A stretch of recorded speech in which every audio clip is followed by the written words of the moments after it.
Unjuk rasa menentang Israel dan pro-Palestina terus terjadi di sejumlah kampus di dunia. Informasinya akan dirangkum dalam Jendela Dunia.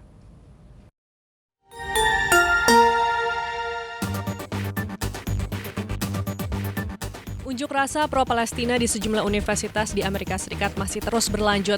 Di Massachusetts Institute of Technology (MIT), para pengunjuk rasa terus menyuarakan dukungan mereka terhadap Palestina. Kendati sejumlah polisi di kota-kota di Amerika Serikat telah berusaha membubarkan para pengunjuk rasa, sejumlah mahasiswa terus bertahan sambil meneriakan MIT, bergabunglah dalam barisan karena semua mendukung Palestina. Bahkan mereka mendobrak barikade yang dipasang polisi ke area perkemahan yang mereka dirikan. Setelah berhasil masuk, mereka bergandengan tangan sebagai simbol dukungan untuk Palestina. Di New York, jurnalisme mahasiswa memainkan peran besar dalam meliput aksi unjuk rasa pro-Palestina di seluruh Amerika Serikat.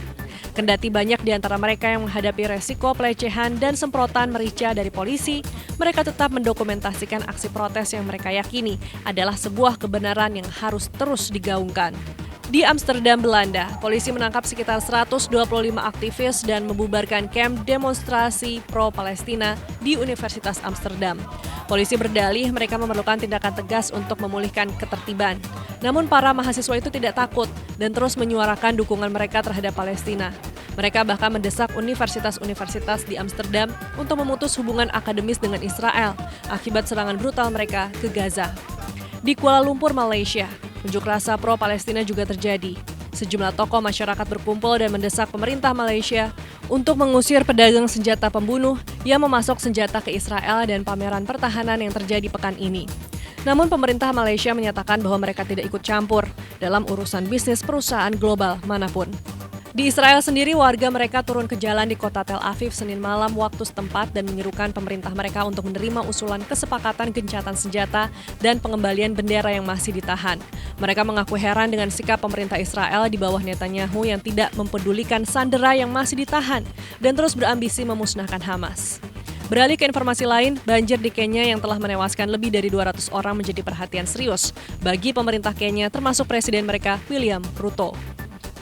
Ruto yang menyambangi korban banjir menunda rencana pembukaan kembali sekolah pekan ini hingga pemberitahuan lebih lanjut. Karena kondisi banjir masih membahayakan. Selain 200 lebih korban tewas, korban hilang juga dilaporkan mencapai 164 orang. Dan konsentrasi pemerintah Kenya saat ini adalah mendirikan kamp di berbagai wilayah untuk menampung para korban banjir serta memberikan bantuan pangan serta kebutuhan pokok lainnya. 11 orang tewas dalam kecelakaan bus yang terjadi di Provinsi Melgar, Peru. Bus penumpang yang bertolak dari kota Juliaca menuju Cusco tiba-tiba keluar dari jalan raya dan terbalik. Selain 11 orang tewas, 14 orang lainnya dilaporkan mengalami luka-luka. Korban luka kemudian dibawa ke rumah sakit San Juan de Dios. Diduga kecelakaan maut ini terjadi akibat kecerobohan dan kecepatan pengemudi bus.